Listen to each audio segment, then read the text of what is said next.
కితాంపురా అనే ఒక గ్రామం ఉండేది. అక్కడ ఆదిత్య పకోడీలు అమ్ముతూ ఉండేవాడు. అది వర్షాకాలం. అందరూ వర్షంలో ఆదిత్య దుకాణంలో పకోడీలు తినడానికి వచ్చేవాళ్లు. ఒకరోజు కేతాన్పూర్లో చాలా పెద్ద వర్షం కురుస్తుంది. ఇక అప్పుడే ఒక వ్యక్తి ఆదిత్య దగ్గరికి వెళ్తాడు. ఆదిత్య, త్వరగా దుకాణం మూసేయి, ఇక్కడి నుంచి బయలుదేరు, ఊళ్ళోకి వరదలు రాబోతున్నాయి.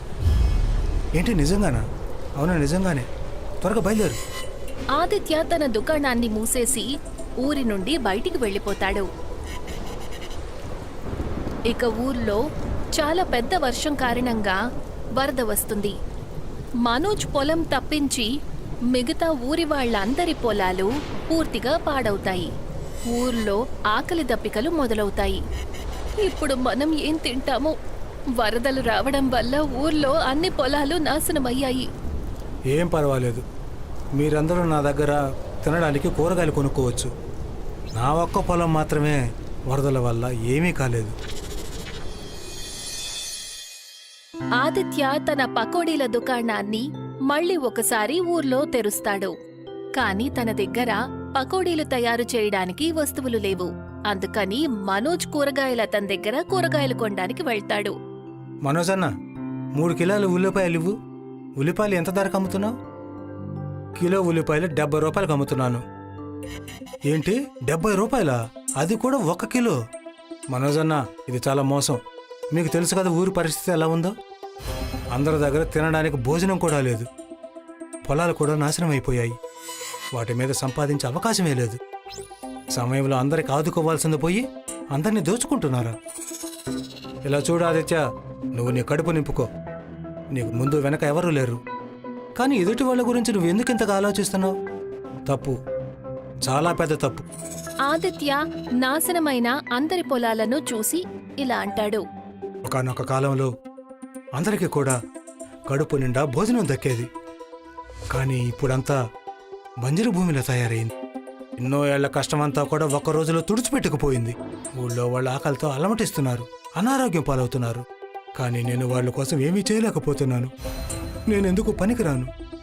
ఆదిత్య ఊరి పరిస్థితి గురించి దిగులుగా ఉంటాడు. అప్పుడే ఒక పాడైన పొలం దగ్గర ఒక మనిషి చమత్కార రూపంలో ప్రత్యక్షమవుతాడు. నేను సముద్రరాజుని. మీ ఊరిలోకి ఏదైతే వరద వచ్చిందో అది నా పొరపాటు వల్లే వచ్చింది. నన్ను క్షమించు బాబు. వర్షం హద్దు మీరి కురిసినప్పుడు నేను నా సముద్ర హద్దులను అదుపు చేసుకోలేకపోయాను. దాని కారణంగానే ఈ ఊరికి వరద వచ్చింది.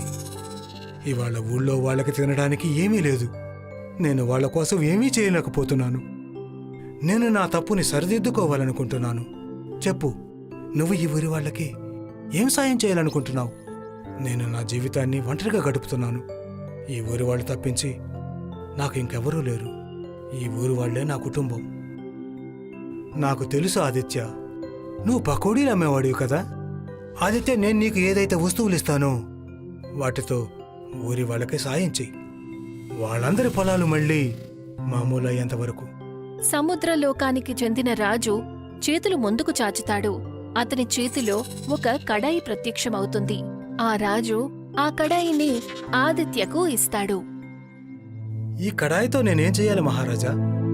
పకోడీలు తయారు చేయడానికి ఉల్లిపాయలు ఇంకా నూనె కూడా కావాలి కదా. లేకపోతే నేను పకోడీలు వండి ఊరి వాళ్ళకి ఎలా సాయం చేయగలను? ఇది మామూలు కడాయి కాదు. ఇందులో నీకు నూనె అవసరం ఉండదు బాబు.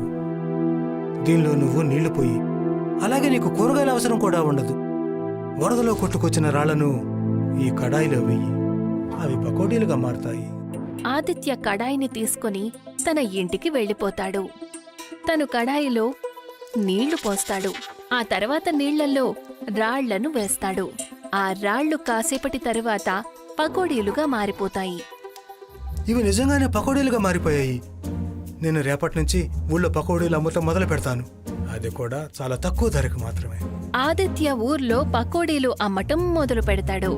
అప్పుడే అక్కడికి ఒక మనిషి తన దగ్గర పకోడీలు తీసుకోవడానికి వస్తాడు. నాకు కొన్ని పకోడీలు ఇవ్వు బాబు. నాకు ఒక చిన్న పాప ఉంది. తన చాలా రోజులుగా ఏమీ తినలేదు. తన ఆరోగ్యం అసలు బాగలేదు. ఇవ్వు బాబు, కాస్త తినడానికి పకోడీలు ఇవ్వు. మీరు అసలేం బాధపడకండి, నేను ఇప్పుడే ఇస్తాను. దీనికి మీరు డబ్బులు ఇవ్వాల్సిన అవసరం కూడా ఉండదు. మీ ఆరోగ్యం అలాగే మీ కూతురు ఆరోగ్యాన్ని జాగ్రత్తగా చూసుకోండి. తీసుకోండి, మీరు ఒక ప్లేట్ ఇక్కడే తినండి. ఎప్పుడైతే ఆ వ్యక్తి పకోడీలను తింటాడో అప్పుడు అతనికి ఏదో ఒక కొత్త శక్తి వచ్చినట్టు అనిపిస్తుంది. తినగానే అతను ఆరోగ్యంగా మారిపోతాడు. ఇది చమత్కారవంతమైన పకోడీ. దీన్ని తినగానే నా వీపు నొప్పి మొత్తం మాయమైపోయింది. నేను ఆరోగ్యంగా అనుభూతి చెందుతున్నాను. ఇవి మాయా పకోడీలు. వీటిని నేను రాళ్లతో తయారు చేశాను. ఇవి గనక తింటే అందరి ఆరోగ్యాలు నయమైపోతాయి. ఆదిత్య ఆ వ్యక్తికి అన్ని విషయాలు చెప్తాడు. ఇక నెమ్మది నెమ్మదిగా అందరూ ఆదిత్య పకోడీల దుకాణం దగ్గరికి రావటం మొదలు పెడతారు. ఎవరైతే అనారోగ్యంతో ఉన్నారో వాళ్ళందరూ కూడా పకోడీలు తిని కోలుకుంటారు. ఈ పకోడీలు నిజంగా చాలా రుచిగా ఉన్నాయి. ఎంత తిన్నా తక్కువే అనిపిస్తుంది. మనసు నిండటం లేదు. అవును, నువ్వు సరిగ్గా చెప్పావు. అంతేకాదు, ఈ పకోడీలు నా కూతురు ఆరోగ్యాన్ని కూడా నయం చేసి పెట్టాయి. నేను ఆదిత్యకు రుణపడి ఉంటాను. ఇటువంటి కష్ట సమయంలో తను మన ఊరి వాళ్ళకి చాలా సాయం చేశాడు. ఊర్లో అన్ని వైపులా ఆదిత్య మాయా పకోడీల గురించే చర్చలు జరుగుతాయి.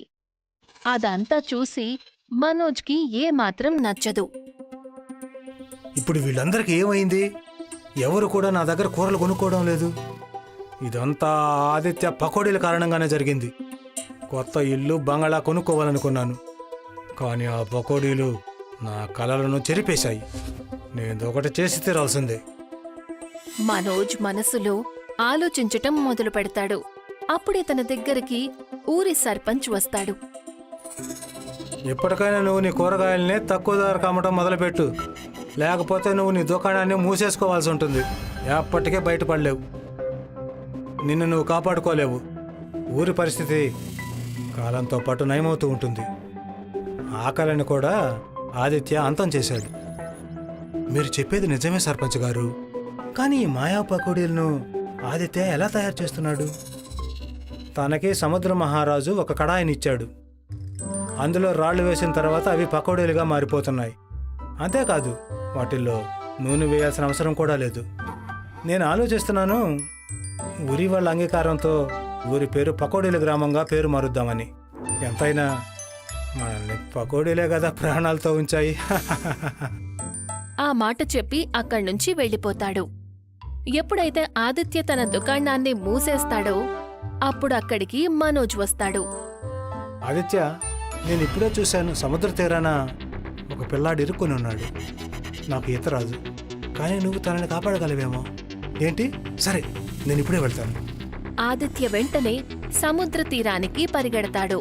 ఇక మనోజ్ తనలో తను నిజంగానే ముద్దులా ఉన్నట్టున్నాడు. నేను తన దుకాణం నుంచి కడాయిని దొంగిలిస్తాను. అప్పుడు పకోడీలు ఎవరు తయారు చేస్తారో నేను చూస్తాను. మనోజ్ కడాయిని తల మీద పెట్టుకుని వెళ్తుంటాడు. అప్పుడే ఒక పెద్ద వెలుగు తనకి కనిపిస్తుంది. తన తల మీద నుంచి కడాయి కింద పడిపోతుంది. ఈ వెలుగు ఎక్కడి నుంచి వచ్చింది? అప్పుడే అక్కడికి సముద్రపు మహారాజు వస్తాడు. నిన్ను నువ్వు సంభాళించుకో. నేను నీకు ఏదైతే చూపిస్తున్నానో అది చూడు. ఒక పిల్లాడు ఈ ఊర్లోనే నివసించేవాడు. తను రాత్రి పగలు అందరికీ సాయం చేస్తూ ఉంటారు. అమ్మా, ఇవ్వండి, నేను మీ భారాన్ని మోస్తాను. అతను ముసలావిడికి సాయం చేస్తాడు. తన బరువైన వస్తువులను ఇంటి వరకు మోసుకెళ్తాడు. తన దగ్గర తినడానికి భోజనం కూడా ఉండదు. చాలా రోజుల వరకు కేవలం సముద్ర తీరాన్ని కూర్చుని ఉండేవాడు, ఏమీ తినకుండానే.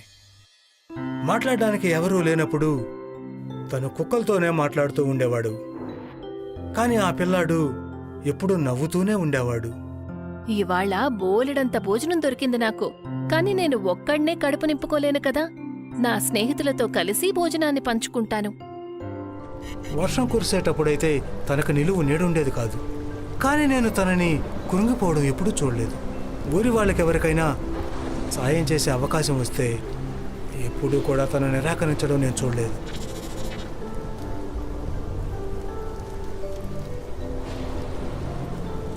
ఒకరోజు సర్పంచ్ అతన్ని చూస్తాడు వర్షంలో. బాబు, నువ్వు ఇక్కడ ఏం చేస్తున్నావు? నేను నీ గురించి ఊరి వాళ్ళ నోట చాలా విన్నాను. నువ్వు ఊరి వాళ్ళందరికీ సాయం చేస్తున్నావట? నాకు ఉండటానికి ఇల్లు లేదు సర్పంచ్ గారు. అలాగే నాకు ఎవరూ లేరు. అందుకే ఊరి వాళ్ళకి సాయం చేస్తున్నాను. అలా ఎందుకంటున్నావు? నీకెవరూ లేరని. నేనున్నానుగా నీకు. నేను నీ తండ్రిలాగా అనుకో బాబు. పద, నీకేం తినాలందో చెప్పు. అది నాకు పకోడీలు తినడం అంటే చాలా చాలా ఇష్టం. ఈ కథ ఆదిత్యది. తన దగ్గర ఏమీ ఉండేది కాదు, కానీ ఏమున్నా సరే దానితో అందరికీ సాయం చేసేవాడు. ఇక మరొక వైపు నువ్వు, నీ దగ్గర అన్నీ ఉన్నాయి, అయినా సరే ఎవరికీ సాయం చేసేవాడు కాదు. నన్ను క్షమించడు మహారాజా. ఇప్పుడు అందరి పంటలు పండుతాయి, నీ ఒక్కడిదే తప్పించి. ఈ ఊర్లో ఎప్పుడు వర్షం కురిసినా నీ పంట పొలాలు మాత్రమే నాశనం అవుతాయి, కానీ ఊరి వాళ్ళందరి పొలాలు ఒక కొత్త ఉదయంలో మెరుస్తాయి. మనోజ్ నిరాశగా అక్కడి నుంచి వెళ్ళిపోతాడు. ఆదిత్య కూడా తన దుకాణానికి తిరిగి వస్తాడు. పకోడీలను అమ్మటం మొదలు పెడతాడు. ఇక సర్పంచ్ ఊరి వాళ్ళందరి అంగీకారంతో ఊరి పేరు కేతాన్పూర్ గ్రామం నుండి పకోడీ గ్రామంగా మారుస్తాడు.